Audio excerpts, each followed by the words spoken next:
life issues. In other words, we lose clarity. The root of be'er is ba'ar, that means to seek to clarify. So, why did he come to the well? He came to the well to seek clarification on something. He was tired, so I'm seeking to clarify. What well do I go to when I seek to clarify? I go to the well that contains the living water. I can sit down and look through the Torah and find comfort in the Torah. I can go to the well that brings comfort when I can sit down and not pray. Sit down and have a conversation with my Elohim. Fix my tea. Get a big old whopping whole milk tart. And sit down and have a conversation with my Elohim. And this was something that Rabbi Nachman of Bratslav came up with. It's called hitbodedut, that you pray out loud in the language that you understand, and you lay out all of your problems. This is how I feel, this is what's going on, this is what I'm afraid of, this is what I think my solution would be, but I'm not sure if the solution will work out. Father, I don't know what to do.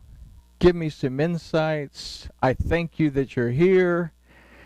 And then I close my mouth, other than to chew the milk tart and sip the tea. And I listen for that little voice that says, did you by any chance think about this? And it's probably the last thing that I would have ever thought about, but I think about this, and all of a sudden I say, wow, I didn't think about that. That'll work. And all of a sudden, this big monster of a problem that we had is now contained in a little thing because I've allowed myself to communicate with something that has the authority to deliver me out of it if I will simply zip my app and listen. So he was weary. The restoration, the deliverance and the restoration becomes weary. We get tired of depending on our Elohim when we simply come to the well, the be'er, that's the pit. But when we come to the ba'ar, when we come to a clarity about something, is because we've taken the time to stop, talk to our Elohim, and allow the Ruach of Yahu Elohim to connect to our Ruach and communicate to us exactly what's going on. So it's a beautiful thing coming to the well. Before we move forward, let's consider that it was about the 6th hour. So in the Gospel of Luke, we learned that when Yahusha was at the Tav, it became dark at the 6th hour, and that it remained dark until the 9th when Yahusha gave up the Spirit. Now the letter 6, or the number 6, or the 6th letter of the Aleph Beit, is the Vav that represents the flesh and our carnal side. So when we are troubled by a situation or by several issues that arise in life, we have a tendency to disregard our relationship with Yahuwah and look to ourselves for solutions. We allow the deliverance and restoration that we receive from Yahuwah our Elohim to become tired, and in other words, we fail to recognize that Yahuwah is present and that we must seek his point of view when confronted with life issues. We lose clarity.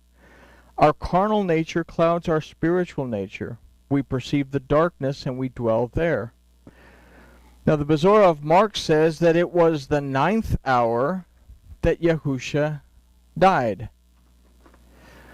So it is in our darkness that we have to decide which direction in the Tet we're going to travel. And we remember when we say the Tet, we're talking about the particular Hebrew letter that is composed of the Zion and the Vav bowing to the Zion, that the Zion represents the flesh, or the Vav, I'm sorry, represents the flesh. The Zion represents the nourishment, the protection, and the rest that we get to the Word. So we bow to Yahuwah through his Word. That is our choice when we come to the well.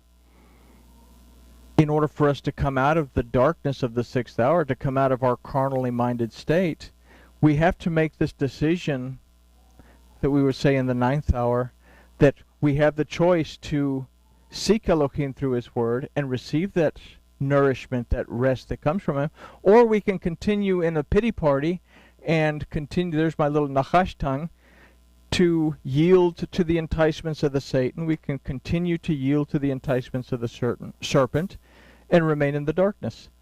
So we have to decide in which direction of the tet we're going to travel. Towards Yahuwah by submitting ourselves to his word and receiving his protection, nourishment, and rest, or to submit to the enticements of the Satan and the serpent. We must allow our carnal mind to die so that our spiritual mind can go to the Father and receive rest and guidance from his Spirit. And this is something that we'll discuss in great detail when we get to that part of Yochanan that discusses the crucifixion. But right now we understand that the flesh has to die. Our carnal nature has to be put under submission so that our spirit can be released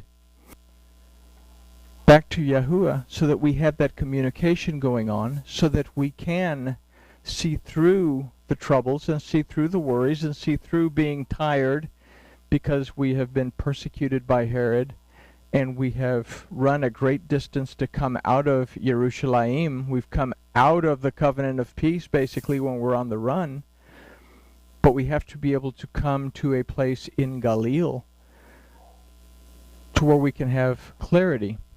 We have to be able to come to Shechem so that we can begin to perceive, discern, understand where our relationship is.